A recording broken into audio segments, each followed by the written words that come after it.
Welcome to the Practical NLP podcast with me, Andy Smith. Catch up on previous episodes at nlppod.com. Let's talk a little bit about leading with NLP. So, how can NLP help you become a better leader? It's very tempting to say all of the above. You can use everything that you've learned through the podcast episodes leading up to this one to lead better in one context or another. Think about it now.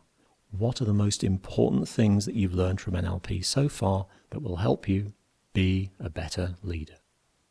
I want to highlight a couple of things that we've touched on before, and as you consider them again, I wonder what new and additional learnings will come to you.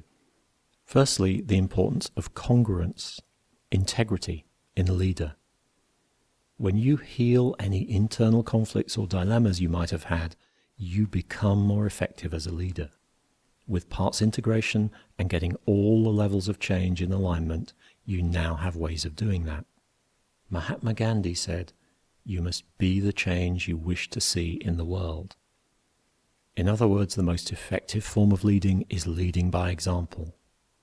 Since what others see of your leadership is the result not just of your conscious intentions, but also your unconscious actions, the more aligned you are within, the more effective you will be at getting the results you want in the world around you.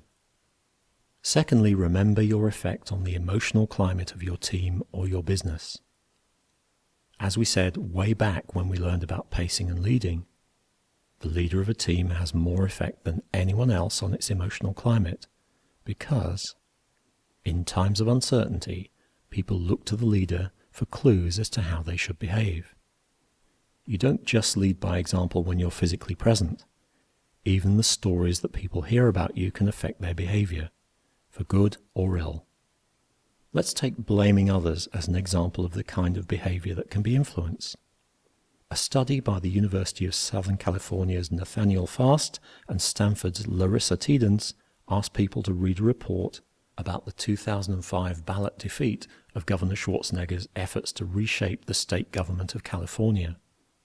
In one version of the report, the governor blamed special interests for the defeat, while in another version he took full responsibility.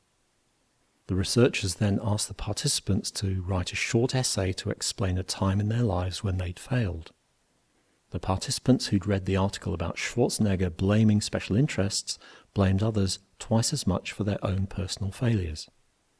Repeating the experiment with blaming and non-blaming versions of other articles about failures gave a similar result. Let's be clear about this.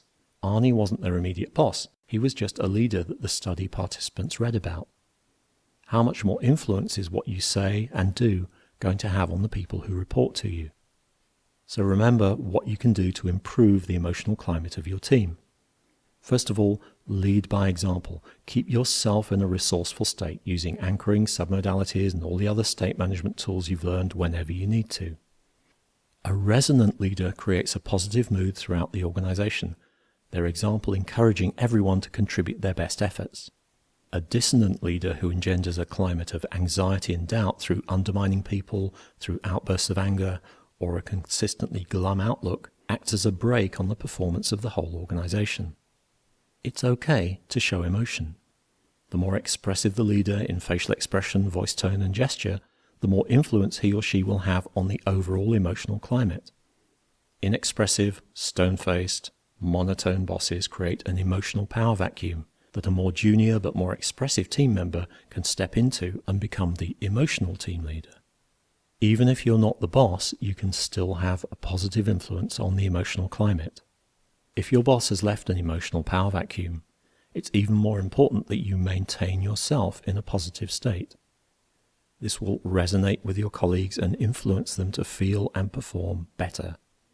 Finally, the most effective leaders are those who can communicate a vision that inspires people and resonates with their values.